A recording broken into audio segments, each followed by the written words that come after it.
God, please don't let this be cancer.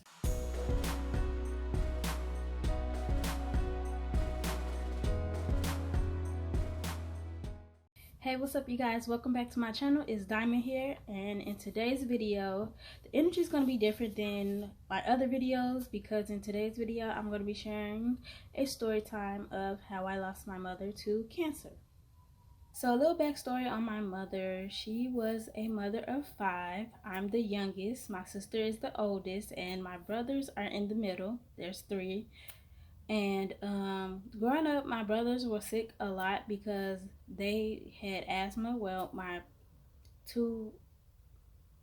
my second oldest brother and my youngest older brother, if that makes sense, they were sick with asthma. And then when I came along, I was born with spina bifida. So my mother was used to taking care of sick kids. But she used to tell me all the time, like, I was in the hospital with them more than you, and you are, you have a disability. So that was something that surprised me that she would say all the time. My mother was a very independent person, and whatever she needed to get done, she was going to find a way to get it done.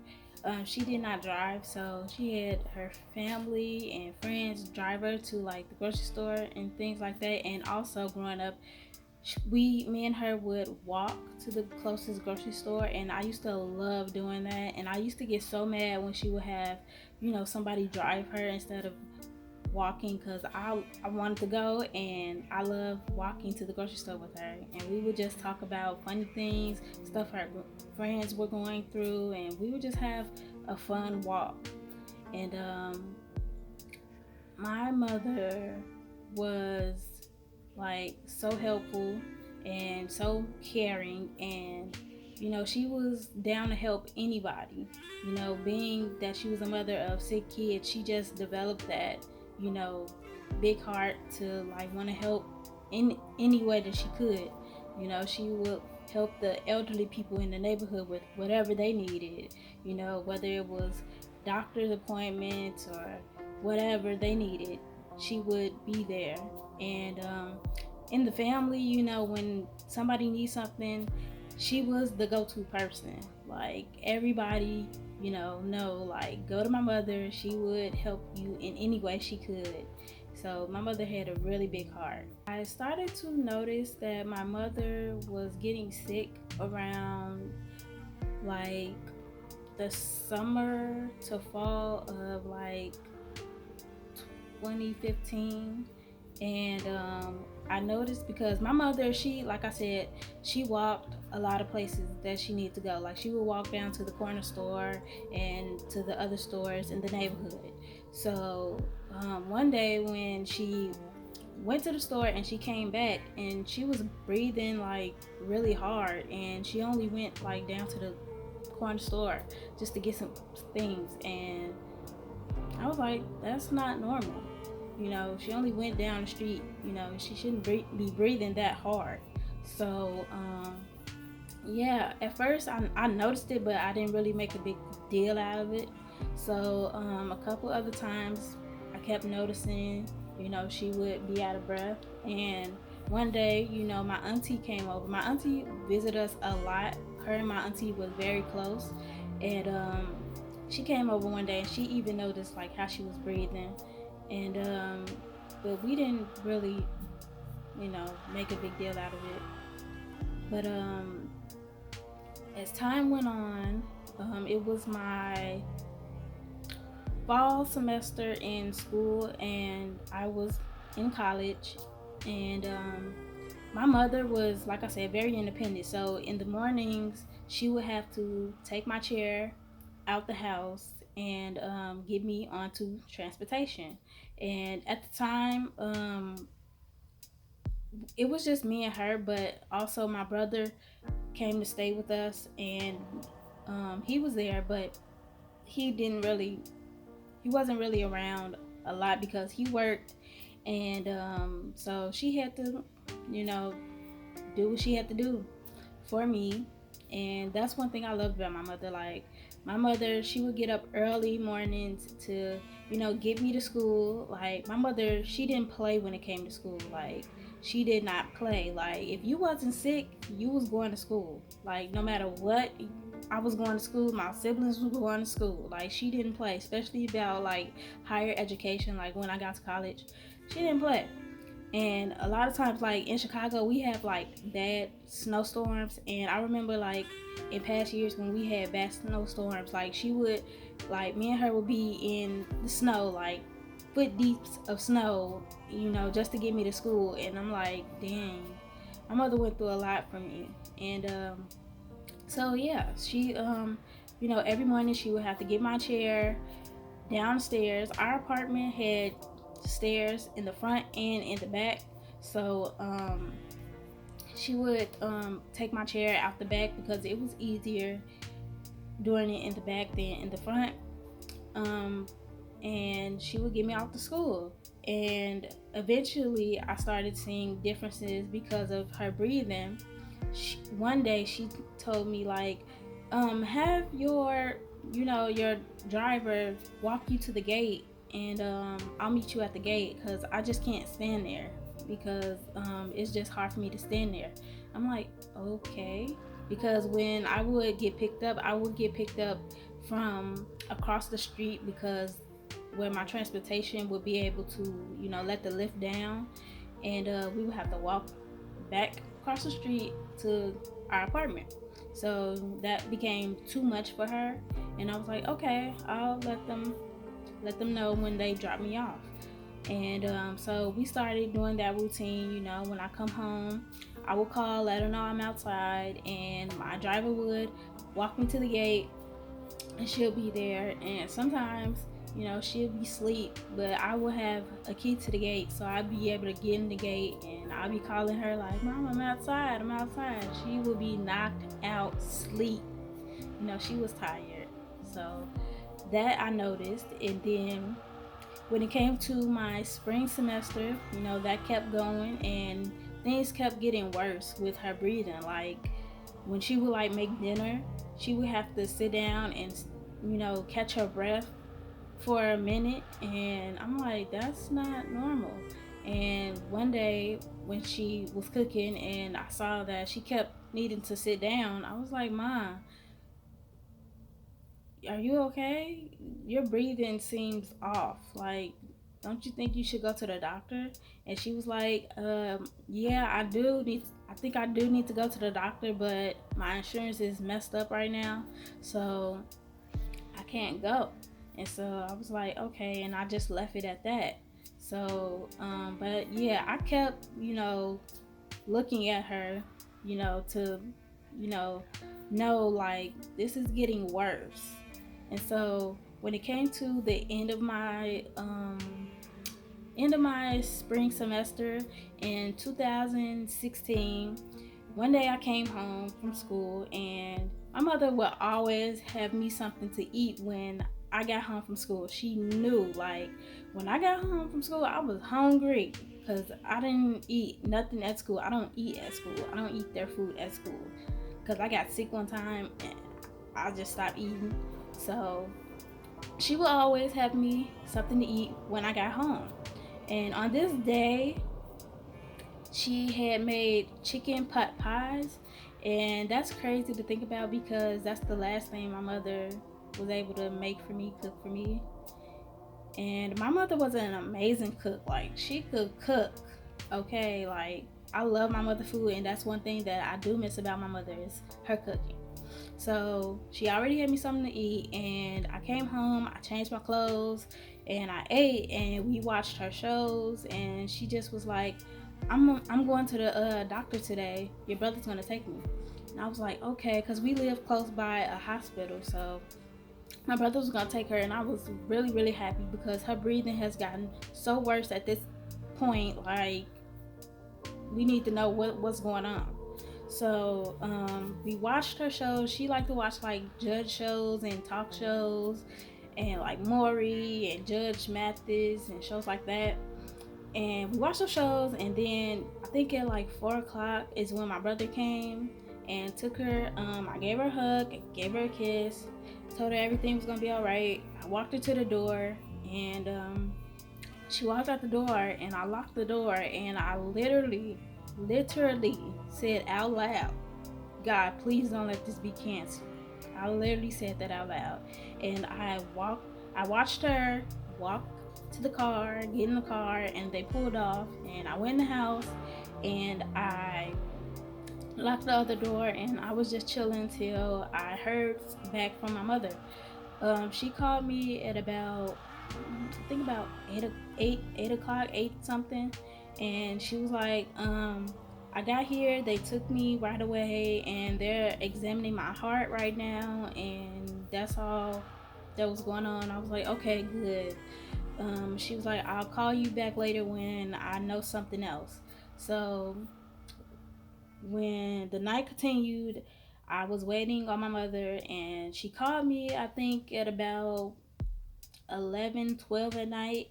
And she was like, um, they're still examining me, and they're not going to let me leave. So call your dad and let him know what's going on, because they're not going to let me out. So I won't be there in the morning to get you out.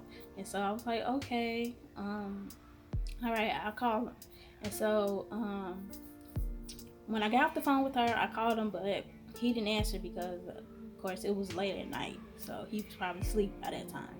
So the next morning, I got up and I got dressed for school, got my stuff ready. My dad came to get me out on transportation. And as I was packing my stuff, he was on the phone with my brother and letting them know what was going on, telling them our mom was in the hospital, and he ended up saying that they think that her I forgot to mention this part. Oh my god, I skipped the part. So during my during my spring break, during my spring break, her face on her right side had swollen up, and she thought it was a tooth infection, but eventually it didn't go away. It got smaller, but it didn't go away fully. And so that's something also that she had looked at while she was at the hospital. And so my dad was like, they think your mom has a tumor on her face. And I was like, okay, I didn't really need to hear that, but okay. I was acting normal, but I was thinking like, no, that ain't what I wanted to hear. So he got me out and onto transportation. He was like, don't worry, everything's gonna be okay, just don't worry. But knowing me, I worry because me and my mother were very, very, very, very close. Like, me and my mother were close. So I worried about her the whole day. I was at school, and I could not wait to get out of school that day to go be with my mother. Like, time was just moving so slow. And I'm just looking at the clock like, move. Like, I could not focus. And so finally school ended. My dad picked me up and took me to get something to eat, and we were going to go see her at the hospital because they were going to have her transferred because the hospital that she was at did not have the doctor she needed because they was thinking she had a tumor, she had cancer. So they were going to transfer her. So we wanted to get to the hospital so I could see her before she was transferred. So I took me to get something to eat, and as we were pulling up to the hospital, the ambulance was pulling off with her. So I did not get to see her. So my dad took me back home, and the next day I went to school. My dad picked me up, and he knew more information, and he was like, your mother, she has stage 4 cancer. And I was like, what? Stage 4 cancer? How did we get to stage 4? And he was telling me like all the things the doctors were saying, like, this is just something that just came out of the blue, and we don't know how this just something that just progressed really fast without no signs, no nothing. Like, the only signs that she was sick that she had was her breathing and the swelling on her face. Like, those were her only signs. So I was just surprised, and I was just asking my dad all these questions, and some questions he didn't really know the answers to yet because you know they didn't know it either. The doctors didn't know either. So we went to the hospital. He picked me up something to eat. We went to the hospital, and when we got there, we told him we were looking for my mother, and the nurse was like, "You must be Diamond, because your mom has been talking about you a lot." I was like, "Yep, that's my mother. Wherever she goes, she's talking about me because me and my mom are very close." So I was like, "Yep, that's my mother." So I walked in the room. She was happy to see me. I was happy to see her. We hugged, and I just spent couple of hours with her, and the doctor came and asked to speak with us, and they updated me on what was going on, and they asked more questions, and then we went back to chilling with my mom, and I was just trying to be supportive and keeping her as comfortable and relaxed as possible, and I spent a couple hours with her. Then my dad took me back home, and during the next couple of weeks, we were, back and forth to the hospital. I would go to school, go to the hospital, go home, go to the hospital, go to school, go to the hospital, go home. And until I was out of school. So when it came to the last day of school, I was so happy because I was tired of trying to, do school and worry about my mother at the same time. And last day of school came. I was so happy, but my grades weren't that good, so I was just like relieved to be done with school and I could just focus on helping my mother. And I kept visiting her in the hospital almost every day. And then one day she called me. She was like, "You want to come spend the night with me in the hospital?" I was like, "Yes," because at this point, when I would be at home, I would be at home by myself. And my brother didn't really come until like late at night. So I would I was like, "Yes, I want to come be with you. I'd rather be with you and know what's going on." And so I packed the bag, got everything I needed, and my brother picked me up, took me to get McDonald's, and took me to the hospital, and I stayed with her in the hospital for a whole week. And it was just crazy because like watching everything she had to go through, like she had to keep getting stuck with needles, and nurses just was in and out of her room. And it was hard for me to sleep in the hospital because every time like a doctor or a nurse would walk up in the room, I was up watching everything they did to my mother. Like I was being protective, like what's going on. So my mother at this time she was okay. She wasn't really in any pain. So at this point, she had a biopsy done on the tumor on her face, and she had a bandage on her face, and we were just waiting to hear what the doctors wanted to do. And at this time, like I said, she wasn't in really much pain, but as time went on, she got more and more pain, and she was on very strong drugs in the hospital. And she had to spend her last Mother's Day in the hospital, which was hard because like I wanted to do something special for my mother, but she was in the hospital. But we made the best out of it, and my niece and my sister came, and we just showered her with flowers and cards, and we made the best out of it. But like I said, we were in the hospital for a week, and she was ready to go. She was ready to go, especially after having to spend her last Mother's Day in the hospital. She was very upset about that. And, she was telling the doctors, like, "I don't want to spend my Mother's Day in the hospital. Can I go home? Can I go home? When can I go home?" And it just ended up being that way. So I remember, like, a couple of days before they sent her home, they tested her a lot because, like I said, she had breathing problems, but the cancer wasn't, at this point they didn't know like the cancer spread it or anything. But sooner or later they found out that it did spread to other parts of her body. So they did a test where they tested how far she can walk, um, how far she could walk until her breathing starts to, become difficult.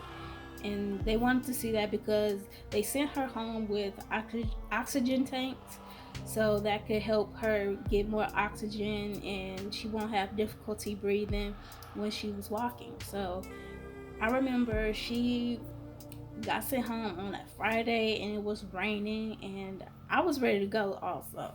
But, I knew my mother was in the best place for her at this time, but we was ready to go. So they finally sent her home, and at this point we had a game plan. We knew what was going on. In a couple of weeks she would go to see her doctor, and he would explain what he wanted to have done to, fight this cancer. So we went home. They sent her home with a lot of stuff. And when it came to taking care of her, I was the main person taking care of her because it was just me and her living together, really. Like I said, my brother wasn't really there, and it was hard for everyone else to see her, sick like that.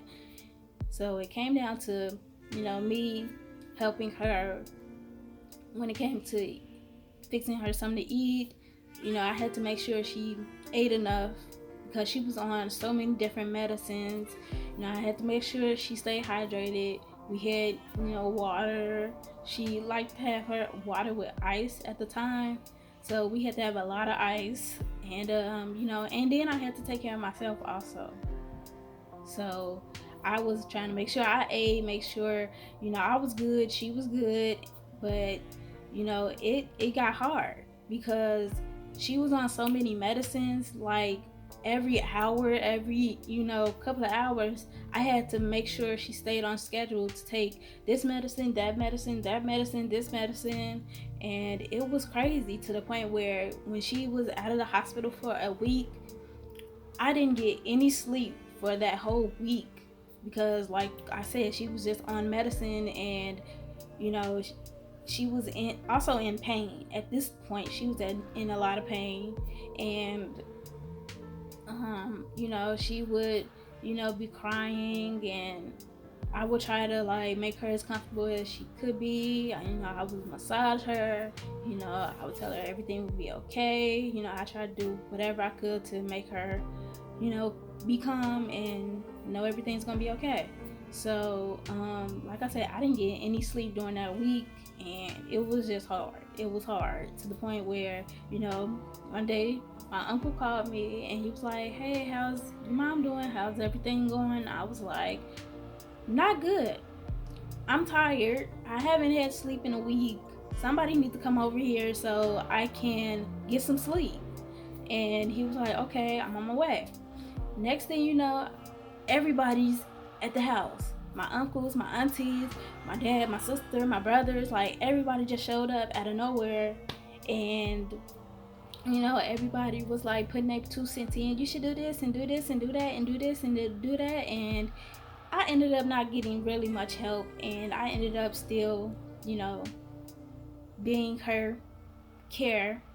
And I was just like, I got it. I'll handle this, because they were just, it was just a lot going on. So I was like, I got it, because y'all just no. So I ended up not still getting any sleep, and then a couple days later, when she finally did let me get some sleep, because I told her like, I need to get some sleep, Ma. Like I've been up a week and I need to get some sleep. So she was like, okay, I'll try to be okay. So I gave her medicine and she let me sleep. And I remember one morning I woke up and she was having trouble making a bowel movement. Like she couldn't go to the bathroom. And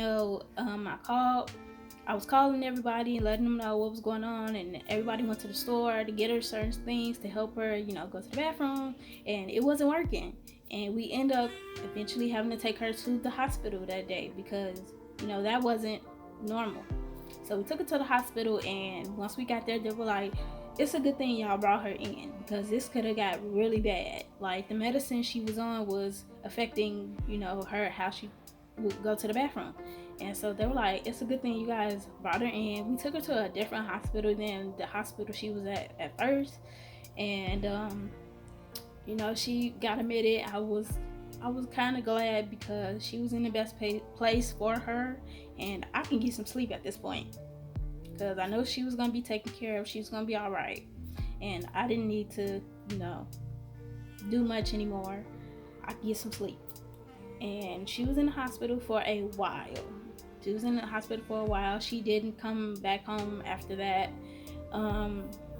So her doctor came and we talked to the doctors, and they were asking her like how much was she eating, how was her appetite and things like that. And her appetite wasn't that good at all because, like I said, the tumor was on her face, and as the doctors explained it, the tumor was pressing up against her esophagus, so when she would eat, it would be difficult for her to swallow the food. So they were discussing ways to help her nutrition get better, because once she get chemo, the chemo is very strong, so she needed to be strong to be able to handle the chemo.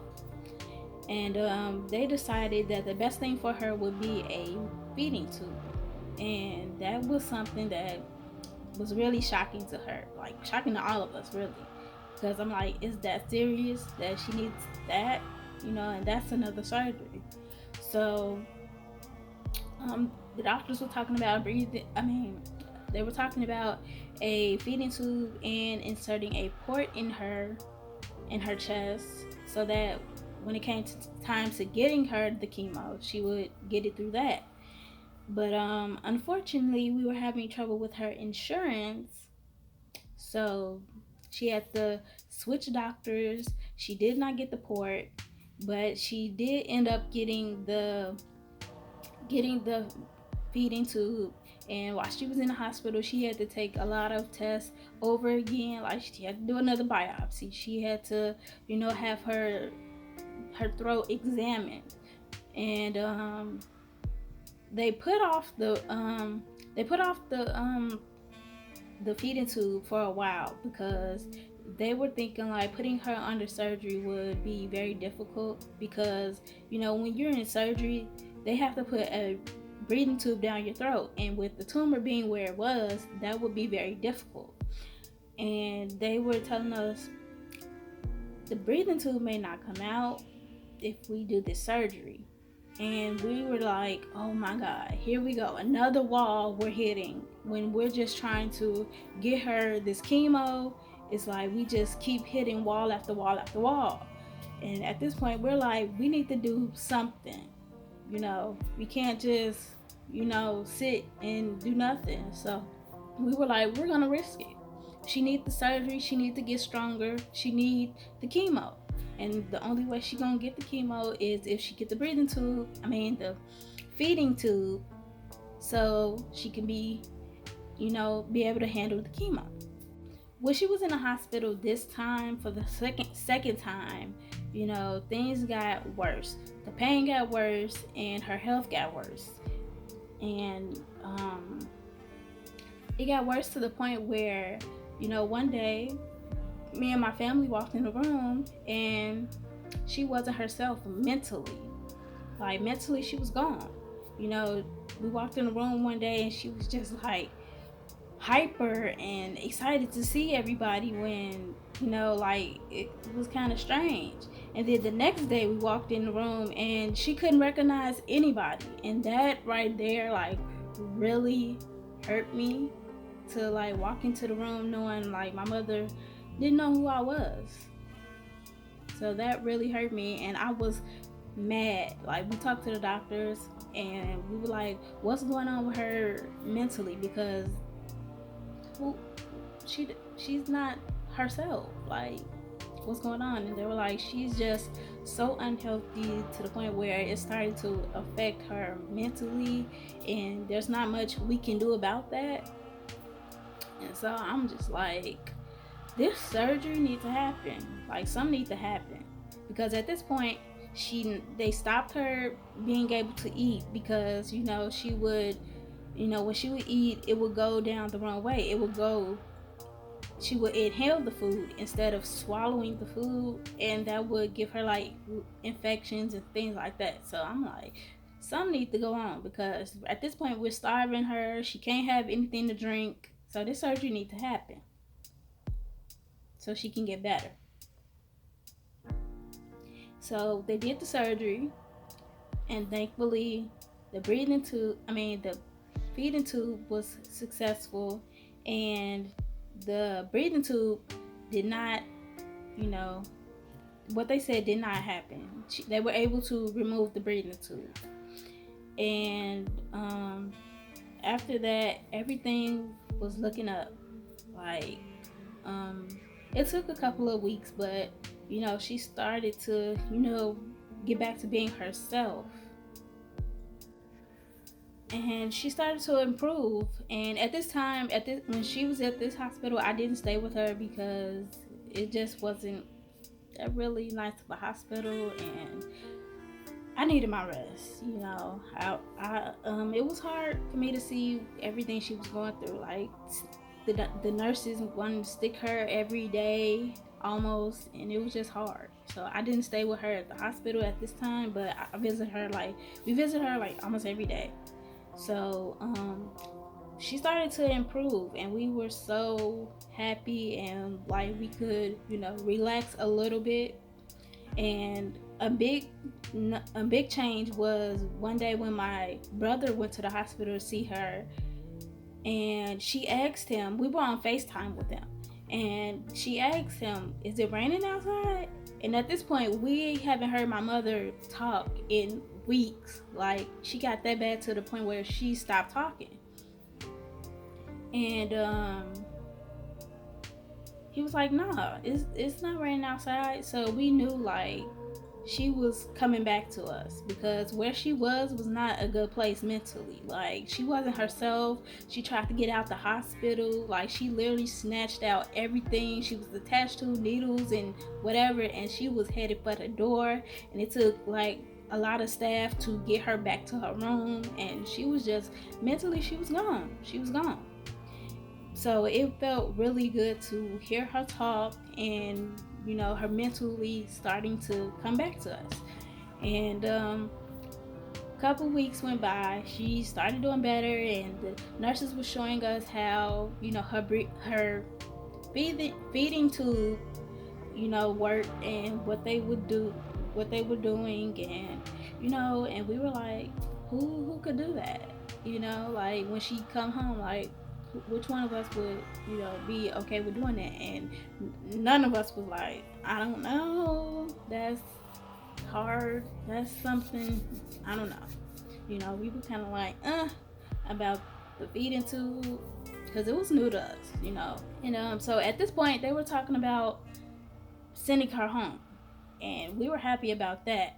But yeah, at this point they were talking about sending her home once she got her first dose of chemo. And at this point, since they didn't do the port surgery, they decided that she would get the chemo through her IV. And so one day, I believe it was on a Monday or Tuesday, she got her first chemo. And I was watching as they hung the bag and how it was covered, and my family didn't really notice. Like, they knew like that she would get the chemo that day, and they were asking like, when's she gonna get the chemo? And the doctor was like, it's right there, it's right there. And I was like, it's right there. It was like, oh, okay. I knew what like a chemo bag would look like, and how it needed to be covered to be protected from sun and all that, so we could relax even more, because we finally made it to the point where she can get the chemo. So she got the chemo, we were happy. And the doctors were talking about sending her home, and we were happy because I wanted my mother home. But, if the hospital was the best place for her.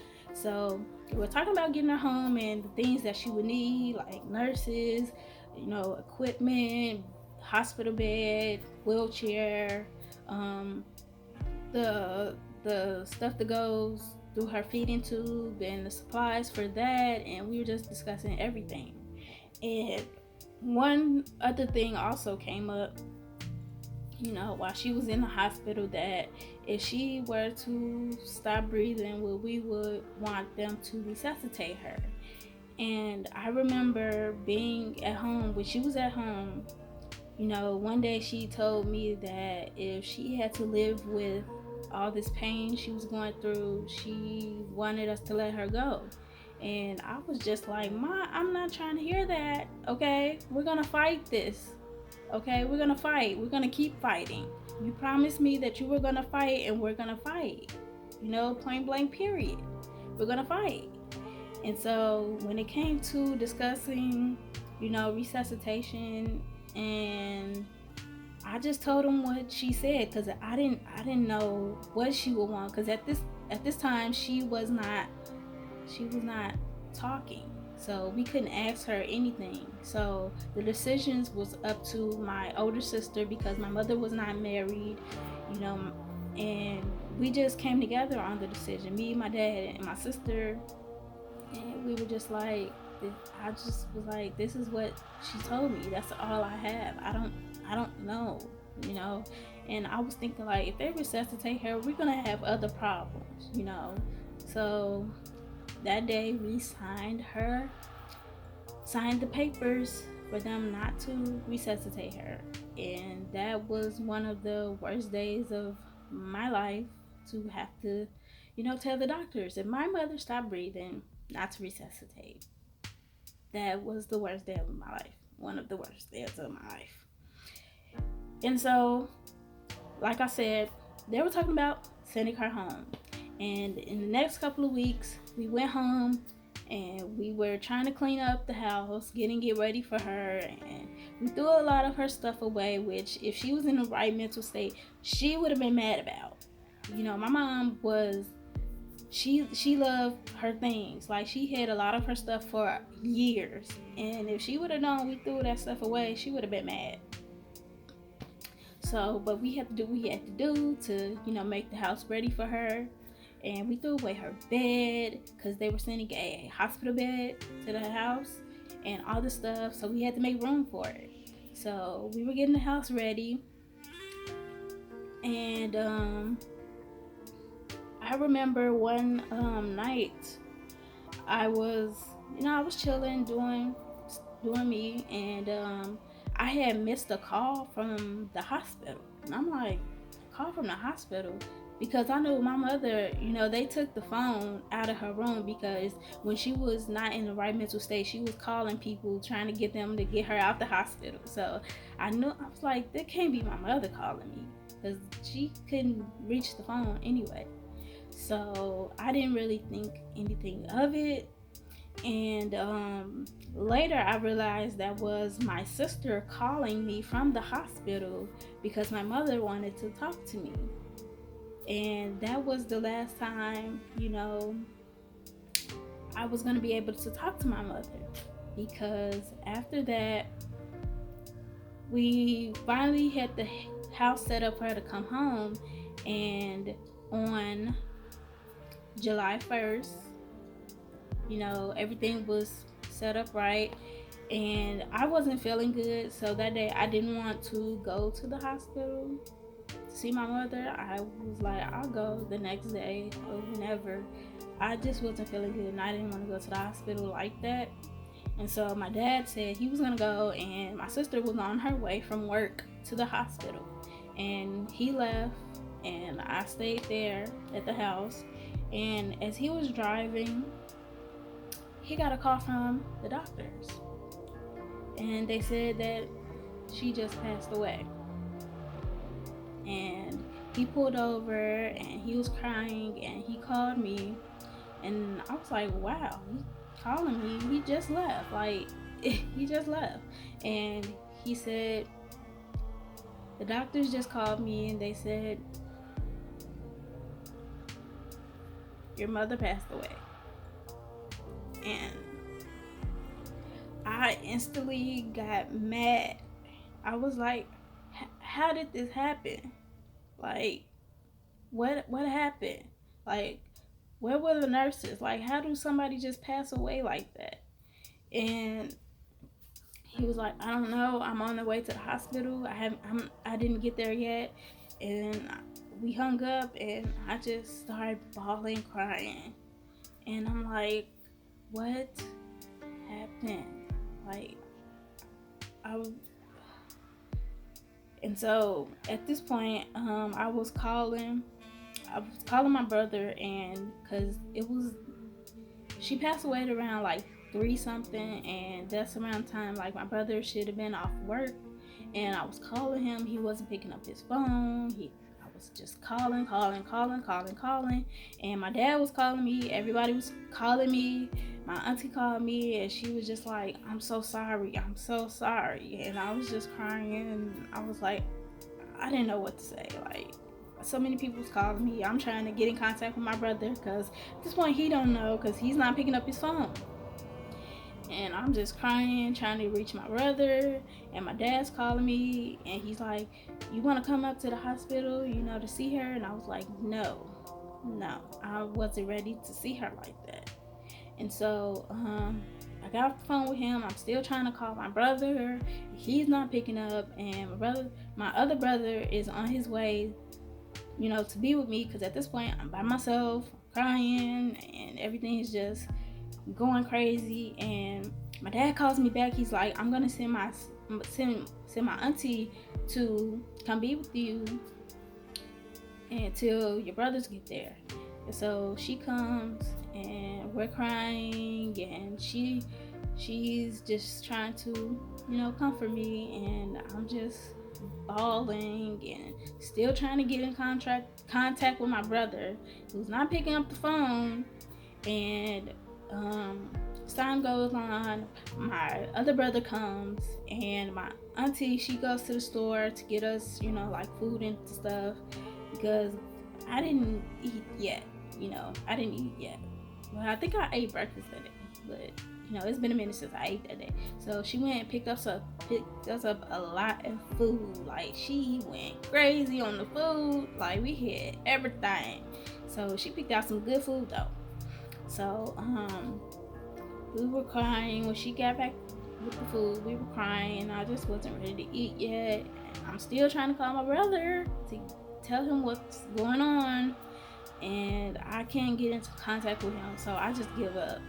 I just give up calling him, and I'm like, well, he should be home soon because he's off of work. So I'm crying, and I'm looking at pictures of my mom, and I'm just like, I cannot believe this. Like, we were right there. Like, she was coming home, and I was waiting for my brother to get there, and once he got there, I was just bawling. I was like, "Where were you? I was been trying to call you," and I was just like, "Mom passed away." And I just remember he slammed the door, and he just started crying. My brothers were hugging, I was crying, and we were just all crying, and it was just crazy. And eventually my brothers left because they just couldn't be in the house. A Mother's Day letter I wrote to my mother, like, really tipped my brother off. Like, he just started bawling. Like, he really wasn't that emotional, like, crying about it at first, but him reading that letter, like, really started making him cry. So they left, and my auntie eventually left, and I was there by myself waiting for them to come back to the house from the hospital. And once everybody came back from the hospital, it was like 8 something, 9, 10 something that night, and everybody just gathered at my mom's house where I was. And my sister came, my dad came first, and I was just crying. Me and my sister were just hugging each other. She was comforting me, and I was just asking like so many questions. And then it popped in my head that, when she was calling me from the hospital, it was for me to talk to my mother. And I was like, that was the last time I would have got to talk to my mother. And I was just, thinking about a lot of stuff and crying. And once everybody got there, everybody surrounded me and was trying to, console me. and I was just bawling, crying, and we were just looking at pictures. Everybody was saying they was so sorry, and it was crazy. And we ate some more, and then that night for me, I didn't sleep at all. I didn't go to sleep till like 4 o'clock in the morning. Like, I was just up crying and on the phone with my sister and my niece, and I was looking at pictures of my mom, and um, I listened to the last voicemail she left me, and it was just a tough night. Like, I didn't want to go to sleep. Like, I could not stop thinking about my mother. I just could not go to sleep until like 4 o'clock in the morning. And when I did go to sleep, I ended up having a dream about her. And it was a terrifying dream. And I woke up to the sound of hearing her scream my name. And like that creeped me out so bad. And I woke up the next morning and I called my sister like, man, this is hard. And for the next couple of weeks, I was just not myself. I was sad, I was hurt, I was feeling so many different emotions. Like I just shut down. Like I wasn't myself at all. Like I just lost one of the most important people in my life.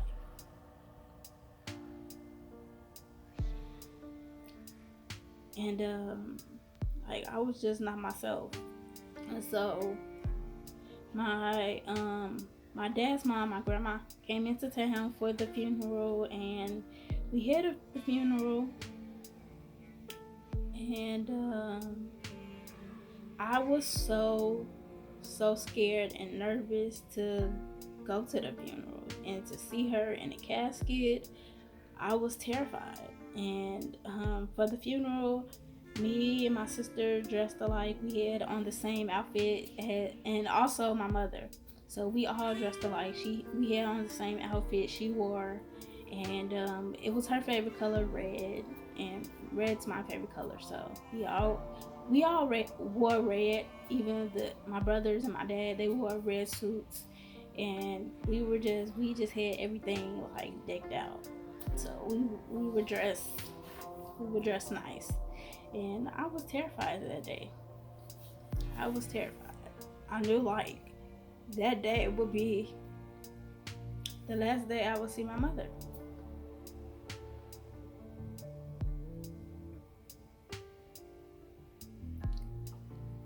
And so we got there, and I saw everybody, and I was saying hi to everybody. We were taking pictures, and everybody was going, in the funeral room to see my mom. And my dad was like, "You want to go in and see your mom?" And I was like, "No, I'm gonna wait on my sister." So my sister, she had, she put the funeral together, so she had a lot going on. So she was, making sure everybody there, everybody knew what their parts were at the funeral. Me and my sister, we didn't speak, but my sister wrote out something and had like one of her friends read it at the funeral. So it was a lot going on, and I didn't go into the funeral room until my sister was ready. I held her hand and we went in, and as soon as I saw my mother, I started bawling, crying again. And my sister was hugging me, and then my uncles came over and they were hugging me. My mother was also a twin, so her twin came over and hugged me, and they were just holding me, and I was just bawling, crying, crying, crying, crying.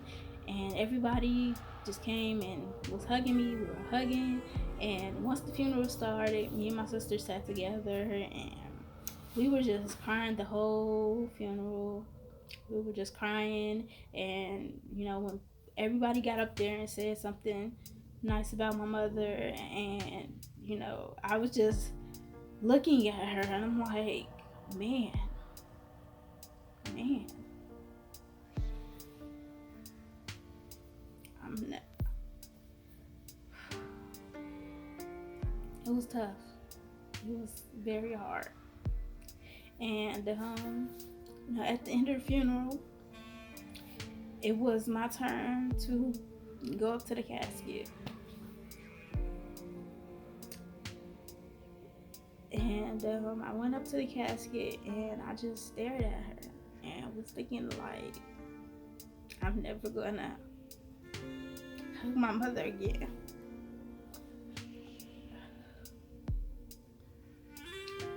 Things are gonna be different. Um, I was just thinking a lot of things. And I was like, man, this is the last time I'm gonna be able to look at my mother. And I was just crying. I was crying, and me and my family were just sitting at her casket and just looking at her. And they were kind of rushing us because it was we didn't have that much time, and so they were rushing us to be done. And so I looked at her again, and I rolled away, and I was just crying, and I was hugging my family. Everybody was just wanting to hug me. It took me a while to like get back to being myself. Like, it's still hard being without my mother. It's not a day that goes by that I don't think about my mother. And yeah, it's just, it will be something I would struggle with for the rest of my life. Losing my mother was, she was my number one. She was very important to me. So, yeah, like I said, it's gonna be something I'm always gonna, struggle with for the rest of my life. And it's hard, but I have also like went to like therapy. I mean, not therapy, but counseling to talk about how I feel and things like that, and that has helped. It definitely does help talking to somebody about it.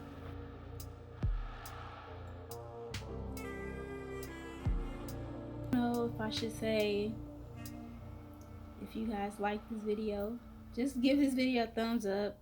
Don't forget to hit that subscribe button. Leave your comments down below. I know this video was long and tough to hear, but this is something I want to share with you guys. And I know you guys are very supportive when it comes to me talking about my personal things like my disability. So I know this video will be received really nicely. So I'll say thank you guys for watching. Like I said, don't forget to hit that subscribe button along with the post notification so you'll be notified every time I upload a new video. Leave your comments down below. Don't forget to follow me on Instagram and Twitter. And I'll see you guys in my next video.